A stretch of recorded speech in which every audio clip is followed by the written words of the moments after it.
नमस्कार दोस्तों आइए एक बार फिर से आप सभी का हमारे YouTube चैनल पर हार्दिक स्वागत है। दोस्तों, इस बार बिहार के अंदर बहुजन समाज पार्टी बहुत ही दमखम और दमदारी के साथ में चुनाव लड़ रही है।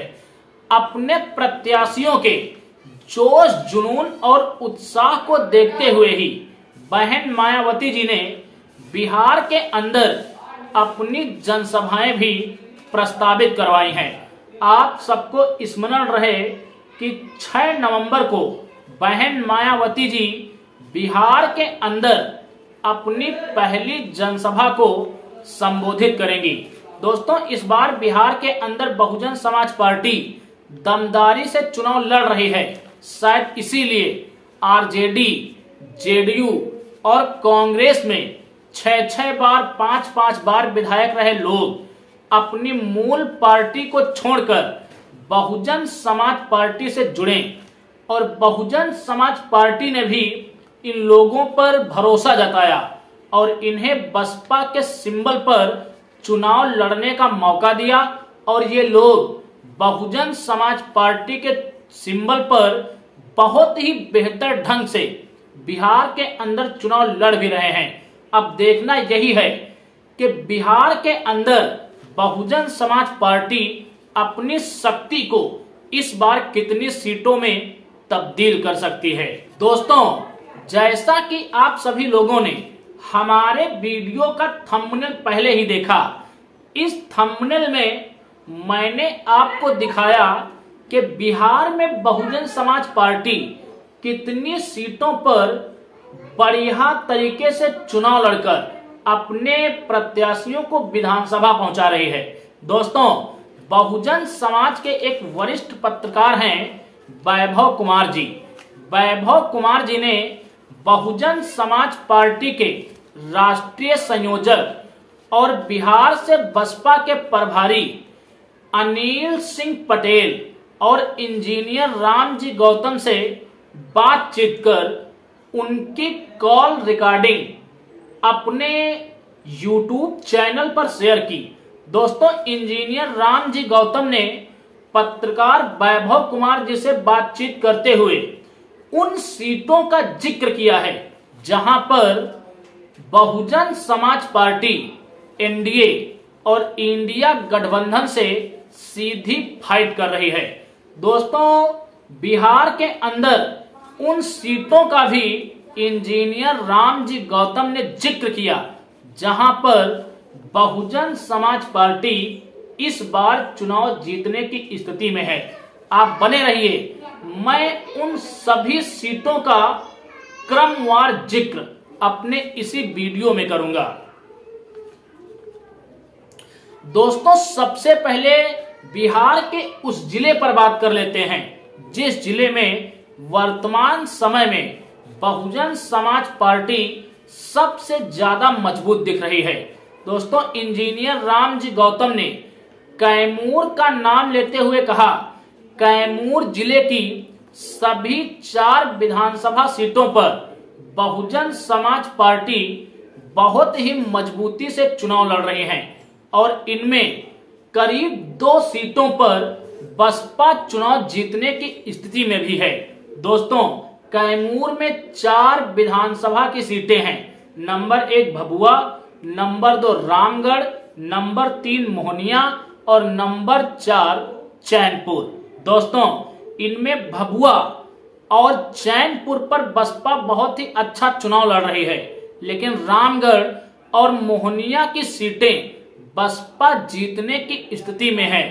चैनपुर विधानसभा सीट पर 2020 में बसपा ने अपना हाथी दौड़ाया था और रामगढ़ में बसपा का हाथी मात्र 189 वोटों से पीछे रह गया था। लेकिन इस बार ऐसी खबरें हैं कि रामगढ़ से पिंटू यादव के रूप में बहुजन समाज पार्टी को एक बड़ी सफलता हासिल हो सकती है। दोस्तों, बिहार का अगला जिला है बक्सर। बक्सर में करीब 8 विधानसभा की सीटें हैं और इन 8 विधानसभा सीटों में बहुजन समाज पार्टी 3 विधानसभा सीटों पर बहुत ही दमखम और दमदारी के साथ सीधी लड़ाई बीजेपी से लड़ रही है।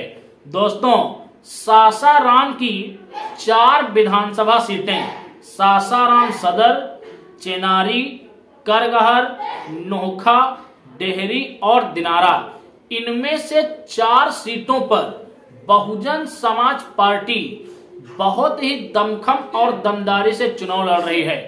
अब देखना यही होगा कि सासाराम की इन 4 सीटों में से बहुजन समाज पार्टी कितनी सीटों पर अपना जलवा बरकरार रख सकती है। दोस्तों, अगला जिला है गोपालगंज। गोपालगंज में बैकुंठ नगर, बरौली, गोपालगंज सदर, कुचाप कोट, भोरे, हथुआ, ये 6 विधानसभा की सीटें हैं। दोस्तों, बहुजन समाज पार्टी गोपालगंज की इन 6 विधानसभा सीटों में से 3 विधानसभा सीटों पर बहुत ही दमदारी से चुनाव लड़ रही है। बसपा के प्रत्याशियों की मेहनत को देखकर इन सीटों पर विरोधियों ने पसीने छोड़ दिए हैं। इसके अतिरिक्त बहुजन समाज पार्टी वैशाली की एक विधानसभा सीट पर बहुत ही अच्छा चुनाव लड़ रही है और इस सीट पर बहुजन समाज पार्टी सीधी लड़ाई आरजेडी से लड़ रही है। दोस्तों, अगली विधानसभा सीट है छपरा की, जहां से खेसारी लाल यादव चुनावी मैदान में हैं। यहां पर भी बहुजन समाज पार्टी के प्रत्याशी बहुत ही अच्छी स्थिति में हैं। अगली सीटें हैं सीतामढ़ी, शिवहर और झांझा। दोस्तों, इन सीटों पर भी बहुजन समाज पार्टी बहुत ही दमदारी से चुनाव लड़ रही है। दोस्तों, अगर बहुजन समाज पार्टी के प्रदेश प्रभारी इंजीनियर रामजी गौतम के द्वारा बताई गई इन सीटों पर हम चर्चा करें तो बिहार के अंदर करीब 20 से 25 सीटें ऐसी हैं जहां पर बहुजन समाज पार्टी आरजेडी और बीजेपी से सीधी फाइट में है। बात करें कैमूर की तो कैमूर की 4 विधानसभा सीटों में से एक पर बसपा का वर्तमान सांसद था। रामगढ़ और मोहनिया में बहुजन समाज पार्टी चुनाव जीतने की स्थिति में है। आपको बताता चलूं, मोहनिया से आरजेडी के प्रत्याशी का पर्चा रिजेक्ट हो गया है। यहाँ पर ओम प्रकाश दीवाना और भाजपा के बीच में सीधी फाइट दिखाई जा रही है। तो रामगढ़ के अंदर आरजेडी का प्रत्याशी फाइट से बाहर है। मोहनिया और रामगढ़ में बहुजन समाज पार्टी की सीधी लड़ाई एनडीए से है। इन 2 सीटों पर बहुजन समाज पार्टी बिहार के अंदर सबसे ज्यादा दावा ठोक रही है। अब देखना यही है कि मोहनिया और रामगढ़ के साथ साथ बिहार की किन सीटों पर बहुजन समाज पार्टी अपना रुतबा हासिल कर सकती है। बाकी बिहार के विधानसभा चुनाव को आप किस नजरिए से देखते हैं? आपको क्या लगता है, क्या मायावती जी का हाथी बिहार में इस बार कोई करिश्मा कर पाएगा? कमेंट्स में आप अपनी प्रतिक्रिया जरूर दें। हम मिलेंगे एक अगले वीडियो में एक अगले मुद्दे के साथ। तब तक के लिए आप सभी को मेरा सादर जय भीम, जय भारत, जय संविधान।